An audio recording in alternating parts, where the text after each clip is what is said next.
Soyez bénis dans le monde entier, dans notre studio de télévision dans le sud-ouest de la France. Que Dieu vous bénisse grandement. Nous sommes donc dans cette série. Dieu lève une armée. Et alors que nous sommes dans les derniers temps, nous avons rappelé différentes choses. Dieu est en train de lever une armée qui va être victorieuse, qui va terrasser le diable partout où il va se trouver. C'est une armée victorieuse dans le nom de Jésus. Donc j'aimerais prendre avec vous ce texte dans 2 Rois au chapitre 6 pour lire avec vous. Les fils des prophètes dirent à Élisée, « Voici le lieu où nous sommes devant toi est trop étroit pour nous. Allons jusqu'au Jourdain, nous prendrons là chacun une poutre et nous y ferons un lieu d'habitation. » Élisée répondit, « Allez-y. » Et l'un d'eux dit, « Consens à venir avec tes serviteurs. » Il répondit, « J'irai. » Et il partit donc avec eux. Arrivés au Jourdain, ils commencèrent à couper du bois. Et pendant qu'ils coupèrent du bois, eh bien, le fer de la hache tomba dans l'eau et il s'écria, « Ah, il était emprunté. » Que Dieu vous bénisse dans le monde entier. Et au travers de ce texte, je rappelle, Dieu lève une armée. En 2016, 2017, 2020, Dieu est en train d'élever une armée. Et dans ce texte prophétique, j'aimerais parler de différents points qui vont te toucher, toi qui regardes cette émission, dans les 5 continents. La Bible déclare que les fils des prophètes dirent à Élisée, « Voici le lieu où nous sommes assis devant toi est trop étroit, allons construire, n'est-ce pas, un autre endroit d'habitation. » D'abord, on voit que les écoles prophétiques existaient déjà. Les écoles du ministère, Dieu va restaurer, n'est-ce pas, aussi l'école biblique. Dieu veut que son armée soit pas seulement une armée qui a l'onction de Dieu, mais la connaissance de la parole de Dieu, la connaissance des ministères apostoliques, prophétiques, de savoir comment travailler ensemble, de gérer les ministères, les onctions.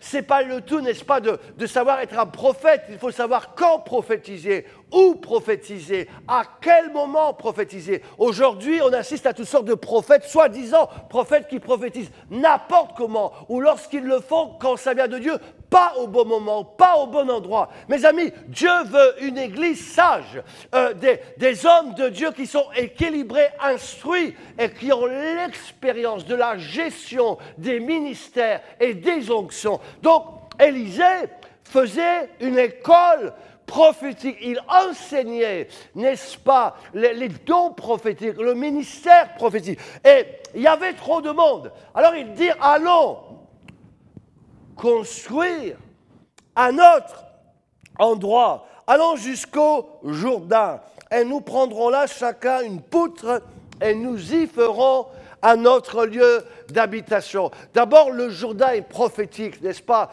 Pour aller dans la terre promise, il faut traverser le Jourdain. 2016 est un passage du Jourdain vers ta terre promise. C'est là où Dieu a fait des miracles. Le général Naaman, 7 fois dans le Jourdain, a été guéri. Dieu va te restaurer, te bénir. En 2007, la guérison est sous les ailes de l'Éternel. C'est là, n'est-ce pas, que Jean-Baptiste a dit, il faut laisser faire ce qui est convenable, n'est-ce pas? Et il a ôté ses souliers. Et il a reconnu le roi. En 2016, le roi arrive. Tu vas le reconnaître. Il arrive, n'est-ce pas? Et il va s'abaisser dans l'obéissance pour faire ce qui est convenable. Dieu veut que tu sois un serviteur qui obéit aux choses de Dieu. Laisse faire ce qui est convenable et accomplit la parole de l'Éternel. La Bible déclare qu'ils partirent au Jourdain et prirent une poutre chacun pour faire un lieu d'habitation. Dieu lève une armée. Et j'aimerais vous dire que dans cette armée, chacun a un rôle, chacun a une place, chacun a une fonction. La Bible déclare qu'ils prirent chacun une poutre. Alors que Néhémie était en train de réparer les murailles, n'est-ce pas, la Bible déclare, Néhémie, je t'envoie pour réparer les murailles de Jérusalem. La Bible déclare au chapitre 1, chapitre 2, chapitre 3, à côté d'eux, à côté d'eux. Chacun était à son poste, à côté, n'est-ce pas, à chaque porte, à chaque tour. Les gens étaient côte à côte pour faire un travail de collaboration en commun, n'est-ce pas, dans l'ordre, dans l'efficacité. La pelle et la lance et l'épée, ils étaient, n'est-ce pas, prêts au combat, prêts à bâtir, prêts à construire. Dieu lève une armée, mes amis, efficace, ordonnée, qui n'a pas peur du combat et qui travaille en même temps. Et donc, ils étaient là pour travailler dans la collaboration. Ils n'étaient pas là pour critiquer, n'est-ce pas, de la poutre qui est dans l'œil de ton voisin, alors de la paille alors que toi tu as une poutre. Non, ils étaient là pour prendre la poutre, n'est-ce pas, et l'ôter, pour travailler. Dieu veut qu'on travaille côte à côte, dans une bénédiction, dans une onction fraternelle. Ils prirent chacun une poutre et ils ont travaillé. Dieu appelle son armée à se lever, chacun en 2016. Prends ta responsabilité. Arrête d'être assis à ne rien faire. Il n'y a pas de chômage dans l'Église du Seigneur. On est tous appelés à faire quelque chose. L'armée qui se lève est une armée qui prend sa part de responsabilité pour bâtir le réveil des derniers temps, pour bâtir des orphelinats, pour bâtir des écoles chrétiennes, des médias, des studios de télévision, n'est-ce pas, des finances, des choses chrétiennes. Dieu veut impacter le monde dans tous les domaines, dans la politique, dans les affaires, dans le show business, dans les films, dans tout. Mais mes amis, Dieu a une poutre à chacun, un talent. Armée de Dieu, lève-toi et accomplis ta tâche dans le ministère, comme pasteur, évangéliste, docteur, bishop, prophète.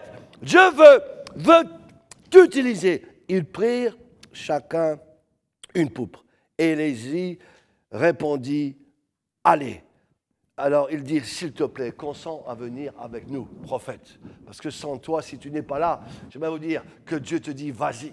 Et si Dieu te dit, il est avec toi, alors il est avec toi. Il déclare que je vous envoie le Saint-Esprit, il sera avec vous tous les jours. Il va vous accompagner, vous diriger.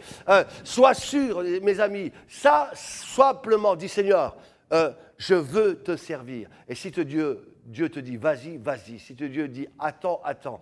Mais lorsque tu dis, je vais avec toi, alors lève-toi et accomplis, n'est-ce pas, comme Abraham. Dieu a dit, lève-toi et va. N'est-ce pas, lorsque Dieu lui dit, prends ton fils, ton unique, va sur la montagne. En hébreu, il dit, va, c'est le meilleur pour toi. Obéis à Dieu et accomplis ta mission. Et tu verras que Dieu va faire quelque chose d'extraordinaire. La Bible déclare qu'ils ont commencé à travailler. Et là, j'aimerais rentrer dans le texte. Merci à notre frère pour cette magnifique hache.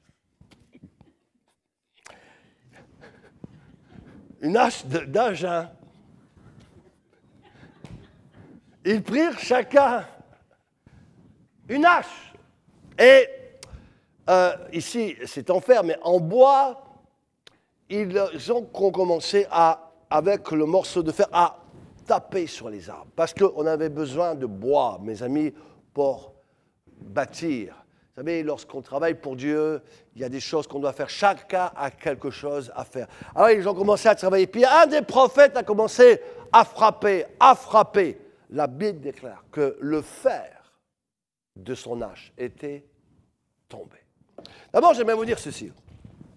Il était tombé et je suis convaincu qu'il n'en s'en est même pas encore aperçu tout de suite. Et vous avez comme cela des gens, mes amis, qui en 2015, en 2014, continuaient à frapper sur un arbre, mais le fer était tombé. Je ne sais pas si vous imaginez, quand on frappe sur un arbre avec une hache sans le fer, eh bien, vous n'allez pas avoir beaucoup de résultats. Vous vous fatiguez, mais sans résultat. Tu as beaucoup semé, tu as beaucoup travaillé, mais tu t'es fatigué, tu n'as pas eu de résultat. J'aimerais te dire parce que ton fer était tombé. Le fer représente l'onction. Le fer représente ta mission. Le fer représente, n'est-ce pas, les dons spirituels, les vocations. Mais si ton fer est tombé, Comment tu peux travailler pour Dieu? Comment tu peux faire les choses pour Dieu? Il y a des gens qui démarrent ces églises alors que le fer est tombé. Il y a des gens qui démarrent dans les affaires alors que leur fer est tombé. Il y a des gens qui veulent faire des choses, mais ton fer est tombé. J'aimerais vous dire, Dieu te dit, je veux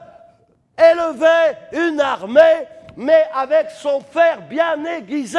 Arrête de taper le vent, arrête d'être inefficace pour Dieu. La Bible déclare qu'au moment où son fer est tombé, qu'il a remarqué, il a dit « Oh, prophète !» Il était emprunté. D'abord, j'aimerais vous dire ceci.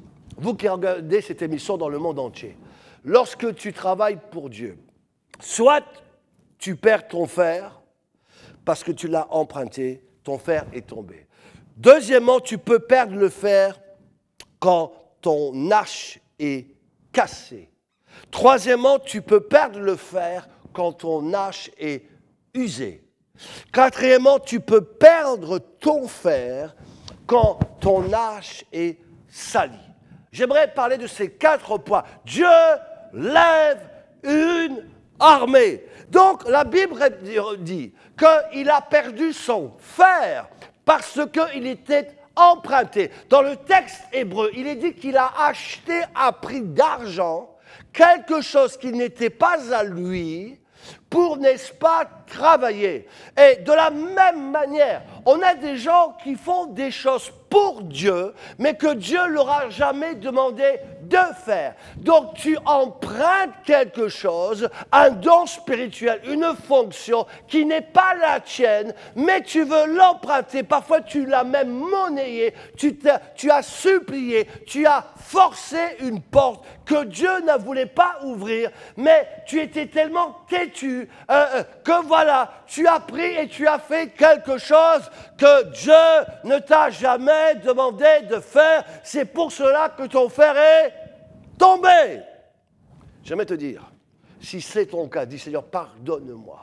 J'ai fait quelque chose que je ne devais pas faire. L'année 2016, Dieu lève une armée, une nouvelle armée qui reconnaît, n'est-ce pas, les choses et qui dit, Seigneur, j'ai besoin, n'est-ce pas, de travailler efficacement pour toi avec les dons que j'ai reçus, avec l'onction que j'ai reçue, avec le ministère que j'ai reçu. Donc, ne fais pas quelque chose que Dieu ne t'a jamais demandé à faire. D'abord, quelqu'un a dit ceci. Le bien peut être l'ennemi du meilleur. Je m'explique. Lorsque tu t'occupes à faire des choses qui sont bien, qui semblent correctes, et même bibliquement correctes, tu n'as donc plus le temps de faire le meilleur, c'est-à-dire les choses exactes que Dieu t'a demandé de faire. Et donc, ce que nous pensons être bien devient un obstacle pour le meilleur. Dieu te dit, n'emprunte plus rien, ne fais plus rien, sans que moi, l'Éternel, ton Dieu, je t'ai donné ordre de faire en 2016, n'emprunte plus rien, mais laisse-moi te conduire et je vais te diriger vers les verts pâturages, vers la terre promise, là où coule le lait et le miel. Et tu verras la différence, et tu verras en un instant, Dieu va te dire, jette ton filet à droite et tu pêcheras 153 grands poissons. Donc ton fer peut tomber si tu l'as emprunté. Deuxièmement, ton fer peut tomber si ton bois est cassé. Je m'explique. Lorsqu'on devient chrétien, vous savez, la vie chrétienne, ce n'est pas un sprint, comme disait quelqu'un, c'est un marathon. C'est long. Et ça peut être très long. Et parfois, à cause de blessures, à cause de rejet, à cause de drames, arrive ce que Paul disait, vous courriez bien. Et tout à coup, quelque chose s'est cassé. Et ça s'est cassé et c'est pour cela que ton fer est tombé. Vous qui regardez cette émission dans le monde entier, ton fer est peut-être tombé parce que ton bois s'est cassé. Dieu te dit, viens à moi tout à nouveau. Laisse-moi réparer les choses. Laisse-moi te toucher. Laisse-moi te restaurer. Laisse-moi te guérir tout à nouveau. Parce que j'ai besoin de toi dans mon armée qui se lève. Je veux te guérir. Je veux restaurer ta vie complètement. Toi qui regardes cette émission, mon amour est sur toi. Mon onction est sur toi. Ma paix est sur toi. Dieu lève une armée. Et il a besoin de toi dans cette armée. Ton frère est tombé parce que ta vie a été cassée. J'ai beaucoup même des pasteurs que je vois, ils sont là, ils prêchent, mais il n'y a plus rien. Ils prêchent, mais c'est vide parce qu'ils sont cassés. Tu fais des affaires, mais il n'y a rien. C'est cassé. Ton ressort, ta foi. Tu dis que tu as la foi, tu vas à l'église, mais ta foi est morte.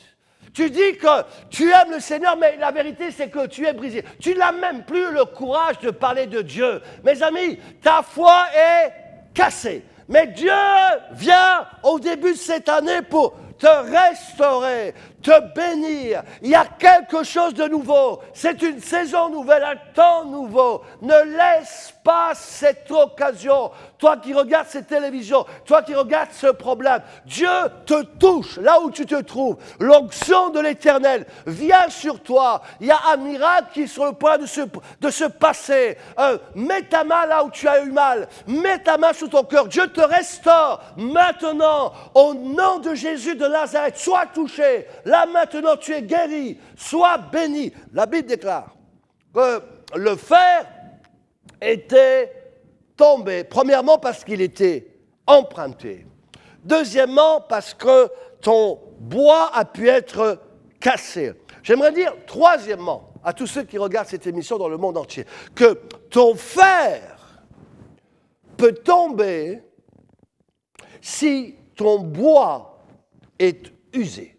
Je m'explique. De nouveau, la vie chrétienne est longue. La vie chrétienne n'est pas un simple sprint. Et si Jésus tarde à venir, ça peut être très long. Peut-être encore pour toi 10 ans, 20 ans, 40 ans, 50 ans, 80 ans. Moi, en tout cas, je vais vivre jusqu'à 120 ans. J'entends pas beaucoup d'amen ici, mais c'est pas grave. Si Jésus tarde. Et donc, à force d'aller au travail, et surtout quand on est en première ligne, dans la guerre, il y en a qui sont en première ligne, il y en a qui sont en deuxième ligne, il y en a qui sont en troisième ligne. Ça dépend de la position que Dieu a donnée dans son armée. Mais ceux de la première ligne prennent plus de coups. Et David, d'ailleurs, le sachant, bon, ça c'est encore une autre histoire. On peut être usé, ça veut dire fatigué, à cause de travail. Dieu te dit, je viens vers toi pour te toucher tout à nouveau. Confie-toi de nouveau dans l'Éternel, parce que celui qui se confie dans l'Éternel renouvelle ses forces chaque jour. Il court mais ne se fatigue pas, le lion de Juda rugit. Deuxièmement, il y a beaucoup de principes que les gens ont oubliés. Le jour du repos, le sabbat. Vous savez, on néglige, nous, des instructions que Dieu nous a pourtant demandées. Dieu a dit, vous travaillerez 6 jours et vous reposerez le 7e jour. Mais vous, d'abord, les pasteurs, il n'y a plus de jours de repos. Moi, j'ai dû faire un effort pour dire, le lundi, je me repose, spécialement le lundi matin, à part quand Gérard arrive. Mais donc, j'essaie de me reposer. Et il y a des principes dans les familles, dans les couples, dans les ministères, chez les pasteurs. Aujourd'hui, beaucoup sont cassés parce qu'ils n'ont pas su s'arrêter, si ce n'est qu'une fois par semaine. Dire, Seigneur, je t'adore, je me repose, je veux te louer, dans le calme et la confiance sera ton repos. Et Dieu veut nous rappeler que le repos est indispensable pour être un grand guerrier. Tu ne peux pas être un grand guerrier si tu ne te reposes pas une fois par semaine. Tu ne peux pas être un général de l'armée de l'Éternel si tu n'as pas un temps de repos en Dieu. Pour rugir fort, il faut savoir se reposer. Et donc, le repos est indispensable. L'autre chose, ton fer est tombé parce que ton corps est usé. Et là aussi, j'aimerais dire qu'on oublie très souvent dans le monde des églises. On a tellement été mauvaisement enseigné. Oui, on peut pas, il ne faut pas faire ceci, il ne faut pas faire de sport, il faut pas. Voilà, c'est juste l'esprit, le corps ne sert à rien. Mes amis, ce sont des hérésies totales. Avec Maurice Cerullo, j'ai beaucoup travaillé avec lui pendant 7 ans. Il aimait toujours faire de la natation. Quel que soit l'aéroport où on s'arrêtait, on nageait. Je me souviens, la dernière fois, c'était là, à Lilton, à Paris, là, dans l'aéroport. Directement, on s'est mis en train de nager. Lui et moi, Maurice Cerullo, on nageait dans la piscine, on faisait des allers-retours. Après, on a fait du jacuzzi. Et Maurice m'a dit, Claudio, si tu veux aller loin dans le ministère, prends du temps, fais du sport. Prends soin de ton corps. Parce que, mes amis, on ne peut pas être efficace pour Dieu. D'abord, Dieu a dit que tu sois prospère à tout égard. Corps, âme et esprit. On a trop, souvent, ces derniers temps, armés de l'éternelle Église de Dieu, négligé le corps. Moi, j'ai vu beaucoup de pasteurs. Je ne vais pas dire certains qui sont partis prêcher avec moi en Guadeloupe, a failli mourir devant moi, tellement il a laissé son corps... on va dire, grossir. On néglige, vous avez des gens qui ne sont même pas capables, ils viennent avec moi en Afrique. Moi, je vous dis franchement, je suis capable de prêcher même 7 fois par jour en Afrique. Mais j'ai des amis à moi, après une fois, ils sont épuisés parce que leur corps n'a pas été entretenu. Ton fer est tombé parce que tu es fatigué, usé, tu ne prends pas soin de ton corps. L'autre chose aussi, permettez-moi de vous qui regardez cette émission dans le monde entier, ce que tu manges peut affecter aussi ton corps. Et là aussi, il y a eu un laisser-aller total chez le chrétien. Vous savez, c'est surtout ces chrétiens soi-disant de réveil. On est libre de faire n'importe quoi. On est libre de manger n'importe quoi. On n'est plus dans l'ancienne alliance. On est dans la nouvelle alliance. Tara, tata, tata, tata. Le lion de Juda rugit. J'aimerais vous annoncer que, oui, on est libre de tout, mais on n'est pas libre de faire n'importe quoi. Et surtout que la Bible déclare que nous sommes le temple du Saint-Esprit. Et Dieu nous demande de prendre soin de notre corps.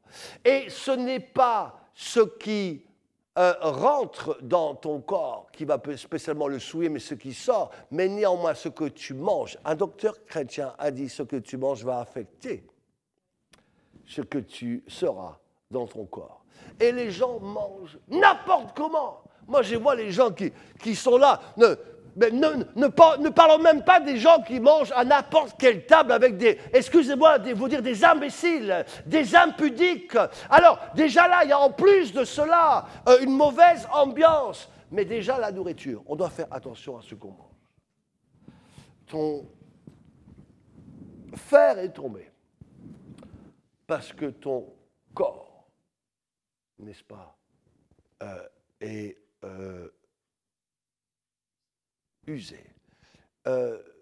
Là aussi, vous avez des gens qui boivent 4 litres de coca par jour, qui sont à McDonald's tous les jours, ils grossissent, non, il n'y a rien du tout, puis ils viennent vers moi, « Ah, Bishop, s'il vous plaît, est-ce que vous pouvez prier pour moi pour que je maigrisse, est-ce que je devienne enfant ?» J'ai dit, « Non, je n'ai pas prié pour toi. Change simplement tes habitudes de manger. » Enfin, j'entends pas beaucoup d'amen ici, mais vous savez, les gens mettent tout au nom de Dieu, Dieu ceci, Dieu cela. Dieu te dit simplement, prends soin de ton corps. Mes amis, Dieu lève une armée en 2016, en 2018, en 2020, une armée forte. Une armée qui peut combattre en montagne, sur les plaines, dans les rochers, n'est-ce pas, dans les vallées. Une armée tout-terrain, qui est prête, n'est-ce pas, même dans les airs. Moi, j'aime me balader en montgolfière, même en avion, j'adore l'avion, qui est prête à aller même en sous-marin. Mais mes amis, Dieu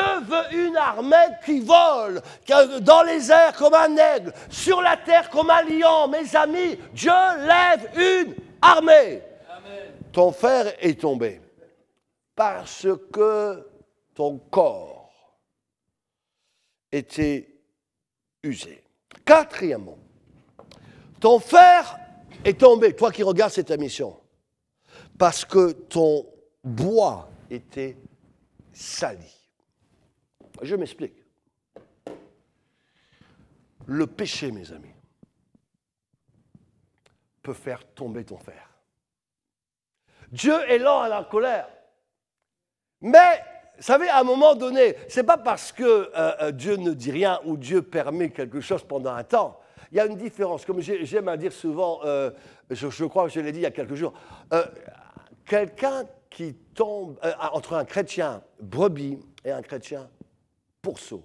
Un chrétien brebis, quand ça tombe dans la boue, ça se relève parce que ça n'aime pas la boue. Il se secoue. Ah, non, pardonne-moi, Seigneur. Et Dieu te pardonne. Alléluia, Dieu te lave. Mais le chrétien pourceau, ou le pasteur pourceau, excusez-moi, lui, quand il tombe dans la boue, il reste dans la boue parce qu'il aime la boue. Et mes amis, à force de pratiquer le péché, ton bois se casse et ton fer tombe. J'aimerais vous dire, quelle que soit la chose, vous savez qu'aujourd'hui, avec Internet, vous avez des gens qui sont devenus esclaves de choses pornographiques sur Internet. Moi, j'ai été stupéfait. Vous savez, bon, je reçois beaucoup d'orateurs, etc., même certains pasteurs. Je dois les mettre à l'hôtel, bon. Et bon, après, on m'apporte les notes d'hôtel. Mais parfois, je vois des consommations bizarres. C'est films pornographiques toute la nuit. Oh. Et vous avez des gens, mes amis, qui sont liés. À cause de ça, leur fer est tombé. Internet, c'est bien. Ça, c'est un autre message. Mais ça doit être bien utilisé. Mais juste, n'est-ce pas, juste lire tout, regarder toujours. Les gens, ils sont là toujours sur Internet. Il n'y a même plus de discussion. Les gens, ils sont là à table, ils sont là sur Internet. Mais attendez, mais c'est quoi cette histoire? Non, Dieu veut une église qui se lève, qui jette ses téléphones, j'entends pas beaucoup d'amen, mais c'est pas grave, et qui loue le Seigneur et qui va, n'est-ce pas, dans la victoire. En tout cas, le péché. Il y en a qui sont toujours en train de mentir. Vous savez, des chrétiens, il n'y a aucune vérité qui sort de leur bouche. Ils sont toujours en train de murmurer. Mes amis, murmurer comme la sœur de Moïse, qui murmurait toujours, qui critiquait. Mais nous aussi, on peut être comme Moïse. Et patati, on peut prophétiser comme Moïse. Oui, tu peux prophétiser comme Moïse. Mais seul Moïse a vu Dieu face à face. Seul Moïse était dans l'intimité de Dieu. Mes amis, on est tous pareils, mais on a des onctions différentes. Et on doit faire attention à respecter les onctions, des vraies onctions de serviteurs et de servantes de Dieu. J'aimerais vous dire ceci. Arrête de murmurer. Il y en a qui mentent, qui volent, mes amis, leur bois est cassé à force de mentir, de tricher, d'avoir... Vous avez des pasteurs, ce n'est plus des pasteurs, ce sont des vrais gangsters et des vrais voleurs. Le lion de Juda rugit. Il vole les choses de Dieu. Il vole l'argent du Seigneur. Il vole les personnes. Il vole dans les affaires. Et même des chrétiens. Mais c'est bizarre. Moi, j'ai un homme d'affaires à Bruxelles, il a dit, mais les chrétiens, c'est les plus grands voleurs. Ah! Ton fer est tombé. Le péché est rentré. Et donc, à force de agir comme ça, le fer est tombé.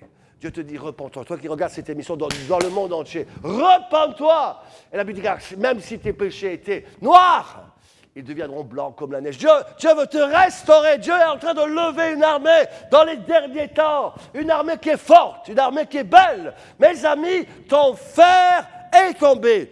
Premièrement, soit parce qu'il était emprunté, soit parce qu'il était, deuxièmement, cassé, soit parce qu'il était usé, soit parce qu'il était sali. Ton fer est tombé.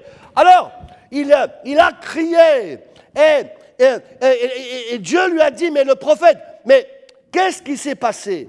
Où est-il tombé? En d'autres termes, en hébreu, il dit ceci, montre-moi exactement où ton fer est tombé dans le Jourdain. J'aimerais vous expliquer ceci. Lorsqu'on a commis une grave erreur, lorsqu'on a commis une faute, si vraiment vous voulez que Dieu vous pardonne, confessez votre péché.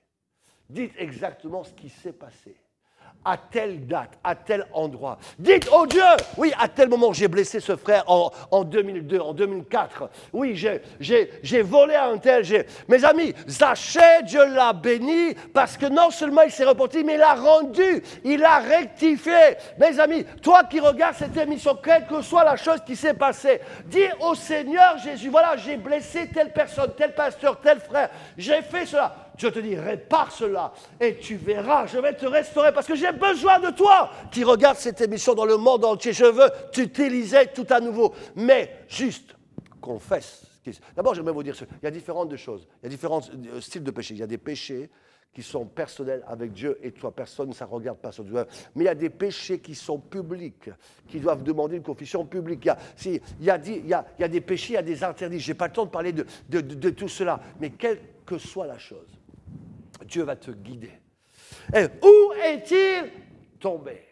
Montre au Seigneur, sois clair, sors de tes ténèbres et dis ce qui s'est passé. Et tu verras la restauration de Dieu. 2016 est une nouvelle année. Dieu veut qu'on vienne à la lumière, que les choses cachées soient révélées. Parce que Dieu veut ton bien. Le lion de Juda rugit. Et Dieu te dit, viens à la lumière, parce que j'ai besoin de toi, parce que je t'aime, parce que je suis un père qui aime ses enfants et qui veut ton bien, qui veut ta bénédiction, qui veut ta restauration. Et donc, il a dit, où est-il tombé? Et il lui montra l'endroit où était tombé le fer. Alors quelque chose de prophétique va arriver. La Bible déclare que le prophète prit un morceau de bois et il prit ce morceau de bois. J'aimerais vous dire que le bois est déjà prophétique. C'est le bois de Golgotha. C'est le bois que Moïse a pris en main pour ouvrir la mer Rouge. C'est le bois, n'est-ce pas, que le prophète Élie a donné à son serviteur pour aller ressusciter le fils de la femme de distinction. C'est le bois, n'est-ce pas, de l'autorité de Pharaon. C'est le bois du sacrificateur. C'est le bois de ta résurrection, de ta guérison qui arrive sur toi. C'est le bois de l'amour de Dieu. C'est le bois de la guérison. C'est le bois apostolique et prophétique qui en 2016 est jeté sur ta famille, sur ton église, sur ta ville, sur ton pays. C'est le bois de Dieu qui se lève pour que son armée se lève à partir de 2016, 2017, 2020, 2030. C'est un bois, le bois de l'autorité qui vient. Et donc, le prophète prend le bois et la Bible déclare qu'il jeta le bois à l'endroit où le fer était tombé. J'aimerais vous dire ceci, c'est que si tu crois au Seigneur Jésus, tu verras la gloire de Dieu. J'aimerais vous dire ceci, vous qui regardez cette émission, si tu obéis au Seigneur, si tu fais ta part, Dieu fera la sienne. Et Dieu fera au-delà même de ce que tu peux même imaginer ou penser. Amen. 3 miracles se sont passés. À vous qui regardez cette émission dans le monde entier, ton bois est peut-être tombé parce qu'il a été emprunté, ton fer est tombé parce qu'il était cassé, ton fer est tombé parce qu'il était usé, ton fer est tombé parce qu'il était sali. Si tu montres l'endroit, si tu confesses tes péchés, il est fidèle et juste pour te pardonner et te restaurer. Dieu restaure son Église. Il y a une réformation de l'Église. Je déclare que Dieu est en train de réformer, transformer son Église dans le monde entier. Il jette son bois sur sa nouvelle Église. Sois touché, mon Église. Sois transformé. Sois réparé. Sois, n'est-ce pas, déplacé. Sois béni par moi. Sois renouvelé. Sois restauré dans ma parole. Dieu prend son bâton et touche des pays, touche des continent. Il y a quelque chose de prophétique qui se passe. Dieu te touche, toi qui regardes la télévision, à l'instant, son bois te touche là où tu te trouves, là où tu es dans ta voiture, dans ta maison, dans ton église, dans ton avion, dans ton bateau, partout. Dieu te touche là où tu es, parce que le Seigneur fait quelque chose de nouveau. La Bible déclare qu'il jeta le bois à l'endroit que tu lui avais montré. 3 miracles se passent. Vous qui regardez cette émission dans le monde entier. Premier miracle, lorsque on jette un bois sur l'eau, le bois va flotter. Par contre, ici, un miracle va se passer. La Bible déclare que le bois qui avait été jeté sur l'eau, au lieu de rester sur l'eau, va descendre et plonger au fond de l'eau pour aller rencontrer le fer. J'aimerais vous dire que quel que soit ce qui s'est passé, quelle que soit la profondeur de ton erreur, de ton péché, quel que soit, mes amis, ce qui s'est passé, Dieu n'est pas, Saint Augustin a dit, c'est vrai que Dieu est très haut, mais il n'est pas trop haut pour se désintéresser de toi. Au contraire, il t'aime. Et quel que soit l'endroit où tu te trouves, la Bible déclare qu'il a envoyé son Fils unique, afin que quiconque croit en lui ne périsse pas, mais qu'il ait la vie éternelle. Son Fils descend vers toi, là. Même dans les profondeurs de la terre, il vient vers toi. Même là où tu es, il envoie sa baleine pour te prendre tel Jonas, pour te ramener, n'est-ce pas, vers ta destinée. Il descend vers toi, il vient vers toi, parce qu'il t'aime. La Bible déclare qu'il a été même descendre dans les profondeurs de Satan pour terrasser le diable et prendre autorité, n'est-ce pas, à la croix de Golgotha. Ce Dieu puissant, mais t'aime, toi qui regardes cette émission. Jésus descend vers toi, il va te rencontrer, il va te trouver. Il t'aime d'un amour incroyable. Le deuxième miracle. Non seulement le bois est descendu, mais incroyable mais vrai. Il est venu se remettre à l'intérieur du fer. Il a réparé. Il a restauré. Il a modelé. Lorsqu'on confesse, lorsqu'on vient vers Dieu, Dieu fait une œuvre miraculeuse, sans que personne même l'ait vu. Il y a eu comme quelque chose qui s'est fait, un remodelage. Dieu transforme ton cœur, Dieu transforme ton être, Dieu transforme ta vie. Dieu est en train de faire une opération chirurgicale que tu ne peux même pas comprendre. C'est l'œuvre de Dieu dans la nouvelle armée, alléluia, que Dieu est en train de faire pour 2016. C'est une armée, n'est-ce pas, qui a été restaurée. C'est une armée qui a été vivifiée. C'est une armée qui est passée par le test, les épreuves, mais c'est l'armée de Dieu qui se lève pour devenir le cœur de David, l'armée de David et de Jonathan, qui se lèvent parce que Dieu les a touchés, les a transformés, qui les a fait transférer, comme va dire la Bible, de vase en vase, de gloire en gloire. C'est une armée puissante que Dieu a fait, n'est-ce pas? Il y a quelque chose, la main de Dieu, n'est-ce pas, qui prend tel un potier, façonnant tout à nouveau son vase. Il te façonne de gloire en gloire. C'est un grand miracle que Dieu fait dans ton âme, dans ton corps, dans ton esprit. C'est le Dieu tout-puissant. Il est en train. Troisième grand miracle. Incroyable mais vrai. La Bible déclare qu'il fit surnager le fer. Ça veut dire que troisièmement, le fer qui était au fond de l'eau. Lorsque vous jetez un fer dans l'eau, qu'est-ce qu'il va faire? Il va rester au fond de l'eau.